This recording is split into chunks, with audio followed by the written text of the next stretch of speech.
సుల్తానాబాద్ పట్టణంలోని police station వెనకాల గల కేడీసీసీ నూతన భవనాన్ని KDCC bank limited chairman Koduru రవీందర్రావుతో కలిసి ప్రారంభించిన పెద్దపల్లి ఎమ్మెల్యే చింతకుంట విజయరమణారావు వారు మాట్లాడుతూ 2.5 కోట్ల రూపాయలతో నూతన భవనాన్ని నిర్మించుకోవడం చాలా సంతోషకరమని సుల్తానాబాద్ కేడీసీసీ బృందాన్ని అభినందిస్తున్నామని అన్నారు. పార్టీలకు అతీతంగా సంఘాల అభివృద్ధికి ప్రతి ఒక్కరూ తోడ్పాటునివ్వాలని కోరారు. సొసైటీల ద్వారా రైతులకు లాభదాయకంగా ఉందని, వడ్ల కొనుగోలు సవ్యంగా జరుగుతుందని అన్నారు.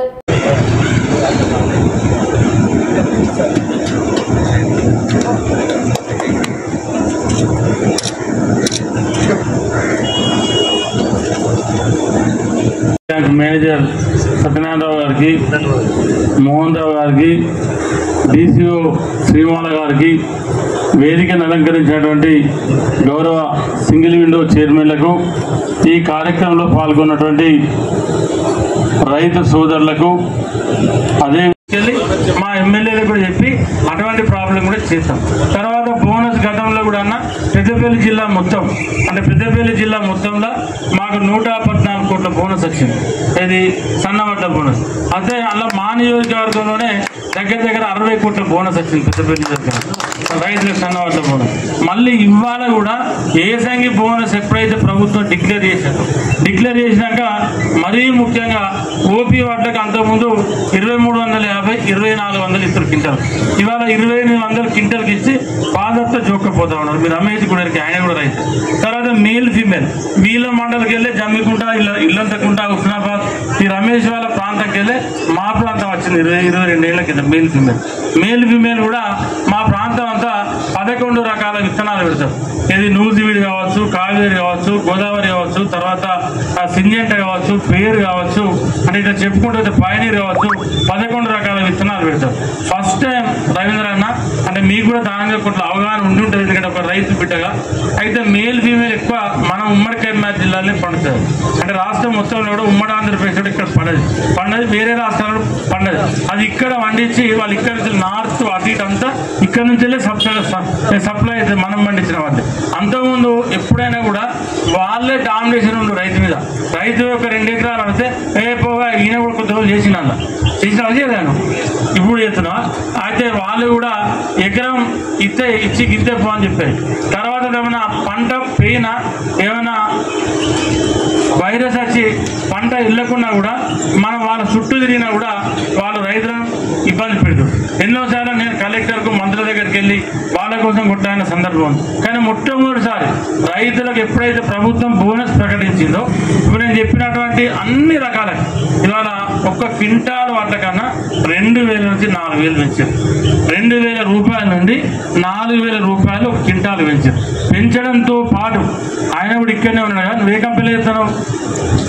కంపెనీ ఆ టాటా చేస్తున్నావు. ఫస్ట్ టైం రైతు దగ్గరికి వచ్చి ఏజెంట్లను వీళ్ళ ఫీల్డ్ ఆఫీసర్లు వచ్చి దావతులు పెట్టి రైతులకు బదిలాడి మీరు బోనస్ అట్టని అటు పోకుండా ఇదే పెట్టారు అని చెప్పి ప్రతి రైతుకు ఎకరానికి 80,000 రూపాయలు అంత పంట రాకపోతే మేమే మీకు ఆ నష్టపరిహారం కట్టిస్తామని చెప్పి బాధ్యత అగ్రిమెంట్ రాసి సంతకాలు పెట్టి రైతులకు ఇచ్చి మళ్ళీ ఈసారి ఆ దేవుని దేవాల పంట కూడా బాగా వెళ్ళింది బ్రహ్మాండంగా. రైతులు మా దగ్గర అయితే నాకు తెలిసి అంటే రాష్ట్రం అంతా వెళ్ళొచ్చు, మీ ఉమ్మడి జిల్లా అంతా వెళ్ళొచ్చు, కానీ మా దగ్గర మాత్రం నాకు తెలిసి నాకు 58 ఇయర్స్ ఉంటాయి.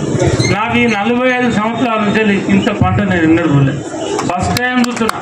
ఇలా మా కాపులపల్లి నేను సంటలు పోతే 42 క్వింటాలు తిరిగేవాళ్ళు. సన్నవాళ్ళు 42 క్వింటాలు అంటే నేను ఒక ఎకరాన 42 క్వింటాలు. ఆ రైతును పిలిపించి ఎన్ని ఎకరాలు మొత్తం లెక్క చేస్తే ఒక్క ఎకరానికి 60 బస్తాలు వెళ్ళాం. మనం 70 కిలోల బస్తాలు, 60 బస్తాలు, 62 42 క్వింటాలు. అంటే మనం 32 క్వింటాలకే మనం సొసైటీ నుండి మనకు పర్మిషన్ ఉంది. మనకు 32 క్వింటాలంటే మా జిల్లా కలెక్టర్తో మాట్లాడి ప్రతి రైతుకు 30 నుండి 35, 38, 40 కిలో ఇట్టలేదు. మళ్ళీ వాళ్ళకు 32 క్వింటాలు దాటి రైతు అమ్ముకోవాలంటే వేరు పేర్ల మీద అమ్ముకోవాల్సిన పరిస్థితి. దానికి కూడా మళ్ళీ కలెక్టర్ గారితో మాట్లాడి ఆ ప్రాబ్లం మా నియోజకవర్గం వస్తే దాన్ని కూడా వెసులుబాటు చేసి రైతుల వడ్లు అమ్మించినాం, కటింగ్ లేకుండా చేసినాం. ఎక్కడ చిన్న ప్రాబ్లం లేదు. దానికి మా దగ్గర మీ బ్యాంకులు కూడా బాగానే పనిచేసారు, మీ సీఓలు బాగానే పనిచేసారు. మా దగ్గర ఐకేపీ సెంటర్లు ఎక్కడైతే మా మహిళా తల్లులు నడిపిన సెంటర్ ఉన్నాయి అక్కడక్కడనే చిన్న చిన్న ప్రాబ్లమ్స్ వచ్చాయి, కానీ కోఆపరేటివ్లు ఎక్కడ కూడా రాలేదు. కాబట్టి దీన్ని మున్ముందు కూడా ఇదే తరహాలో దీన్ని మెయింటైన్ చేయాలని చెప్పి కోరుకుంటూ ఈ అవకాశం ఇచ్చి మరి ఈ భవన ప్రారంభోత్సవ కార్యక్రమంలో అవకాశం కల్పించినటువంటి మీకు సత్యనారాయణ గారికి, అదేవిధంగా సోదరుడు శ్రీగిరి శ్రీనివాస్ గారికి ప్రత్యేక ధన్యవాదాలు, కృతజ్ఞతలు తెలియజేస్తూ సొసైటీలకు సంబంధించి మీరు 100% హెల్ప్ చేయండి. మా దగ్గర మా డీసీఓ గారు కూడా స్ట్రిక్ట్గా మెయింటైన్ చేస్తూ ఉన్నారు. దానికి తగ్గట్టు ఇవాళ మీరు ఆశ్చర్యపోయే విషయం ఏంటంటే పేన పసల నుండి మా జిల్లా కలెక్టర్ గారి ఆధ్వర్యంలో ఇవాళ ప్యాడీ కొనుగోలు సెంటర్లు మా దగ్గర ఏదైతే నడుస్తూ ఉన్నారో పేన మీరు అప్పుడు కోఆపరేటివ్ బ్యాంక్ చేసిన అప్పుడు కూడా మీరే ఉన్నారు, స్టేట్ చైర్మన్ కూడా ఉన్నారు మీరే. 2022, 23 సెంటర్లో మీరు అందరూ ఉన్నారు కాబట్టి చెప్తా ఉన్నా. ఇది నా లెక్కలు కాదు, ప్రభుత్వ లెక్కలు. 2022, 23లో ఇవాళ మేము మొన్నటి వరకు అంటే నిన్నటి వరకు మేము కొన్న రబీ సీజన్ ప్యాడీ ఏదైతే ఉందో దానిలో ఈ పెద్దపల్లి జిల్లాలో సగం కొన్నారు. కొని మీరు అప్పుడు రైతులకు ఇచ్చిన పేమెంట్ మొన్నటి వరకు 26%, మేము ఇచ్చింది మా ప్రభుత్వంలో 85% రైతులకు పేమెంట్. అంటే తెలంగాణ రాష్ట్రంలోనే రైతుల దగ్గర ప్యాడీ ఎక్కువ కొని ఎక్కువ పర్సెంటేజ్ ఆఫ్ రైతుల అకౌంట్లలో ఉన్న డబ్బులు వేసినటువంటి పెద్దపల్లి జిల్లా ఈ స్టేట్లో ఫస్ట్.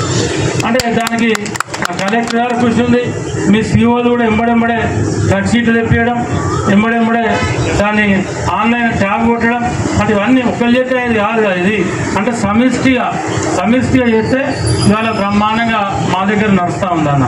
మీరేదో నిన్నడం ముందనో ఆర్డర్ వచ్చిందని చెప్పి ఏదో ట్రాన్స్ఫర్ చేయడం కోసం మా సీఓలను ఉంచొచ్చు. ప్రాబ్లం లేదు, సెట్ అయిన మా వాళ్ళు మంచిగా పనిచేస్తారు. మా వాళ్ళని ఎవరిని మార్చకూడదు అంటే నా విజ్ఞప్తి. సరే అది మీకు ఇంకా మీ అడ్మినిస్ట్రేషన్ విషయంలో మీరు ఏమైనా ప్రాబ్లం ఉంది నేను చేసుకుంటే అది మీ ఇస్తాం, కానీ మా సీఓలు అందరూ అన్ని బ్యాంకులలో అందరూ బాగానే పనిచేస్తాను, ఎక్కడ కూడా ప్రాబ్లం లేదు. అంతకుముందు నేనే మీకు ఇక్కడ బాగాలేరన్నా అక్కడ బాగాలేరన్నా అని చెప్పి ఫస్ట్ టైం చెప్పాను.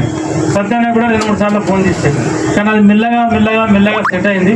వాళ్ళందరూ కూడా బాగా పనిచేస్తూ ఉన్నారు. సరే నామినేటెడ్ పోయినప్పుడు రాజశేఖర రెడ్డి వల్ల మనం ఇంత చక్కగా ఇవ్వాల. ఇది 32వ బిల్డింగ్, 33వ బిల్డింగ్ సొంత డబ్బులతో కట్టుకున్నాం. దాదాపు 20 కోట్ల రూపాయలు, 2.5 కోట్ల రూపాయలతో ఇవాళ ఈ బిల్డింగ్ కట్టుకున్నాం. జాగా కొనుక్కున్నాం, కొనుక్కొని కట్టుకున్నాం. ఈ రకంగా కార్యక్రమాలు చేస్తా ఉన్నాం. సంఘాలు ఇవాళ పెద్దపల్లి ఇంకోటి అసలు మర్చిపోయినా, ఎమ్మెల్యే గారికి కలెక్టర్ గారికి నేను అభినందనలు తెలియజేయాలి. ఈ వేదిక పై నుంచి ఎక్కడ లేని విధంగా కేంద్ర ప్రభుత్వం తలపెట్టిన పిఎం కుసుమ్ అంటే సోలార్ పవర్ ప్లాంట్లలో వారి ప్రోత్సాహంతో కలెక్టర్ గారు 4 సొసైటీలకు 5-5 ఎకరాలు ఇచ్చి ఒక్కొక్క మెగావాట్ ప్లాంట్ సోలార్ ప్లాంట్ పెట్టిస్తా ఉన్నారు. త్వరలోనే 2-3 రోజుల్లోనే దానికి కూడా ఇవాళ ఆర్డర్స్ ఇచ్చి వాళ్ళకు లోన్స్ అన్ని కూడా మంజూరు చేస్తా ఉన్నాం. నేను నిన్న గౌరవనీయులు మంత్రివర్యులతో కూడా మాట్లాడిన శ్రీధర్ బాబు గారితో, వారు సమయం ఇస్తే మళ్ళొక కార్యక్రమం చేసి దాన్ని కూడా ముందుకు తీసుకుపోయే కార్యక్రమం చేస్తాం. ఈ రకమైన ప్రోత్సాహం కావాలి. ఇవాళ గుజరాత్లో అమిత్ షా గారు ప్రభుత్వ ఖాతాలన్నీ కూడా సహకార వ్యవస్థలో తెరిపించారు. నేను మొన్న ఖాతాలు తెరిచిండ్రు, 8,000 కోట్ల డిపాజిట్లు ఒకటే 6 నెలల్లో వచ్చినాయి. అటువంటి డబ్బులు తెప్పించే ఏ కార్యక్రమం అయినా ప్రభుత్వం చేసే తలపెట్టిన ప్రతి ఒక్క కార్యక్రమం సహకార సంఘాల ద్వారా చేయాలి, సహకార బ్యాంకు ద్వారా చేయాలని అమిత్ షా గారు ఒక నిర్ణయం తీసుకొని ఇలా వ్యవహారం చేస్తూ ఉన్నారు. అదే శైలి మన దగ్గర నడిచినట్టయితే, రాజకీయాలకు అతీతంగా నడిచినట్టయితే ఇంకా గొప్పగా సేవ చేయొచ్చు. ఇప్పుడు కొన్ని జాగాల మా శాసనసభ్యులు మంచోడు కాబట్టి సంఘాలన్నీ కొనుగోలు కేంద్రాలు నడుస్తున్నాయి. కొన్ని జాగాల టీఆర్ఎస్ వాళ్ళు ఉన్నారు కాబట్టి వాళ్ళని సంఘాలు కొనుగోలే బంద్ చేశారు. నిన్న ఉన్న మా దగ్గర సిరిసిల్లలో ఇంకొక అద్భుతం జరిగింది.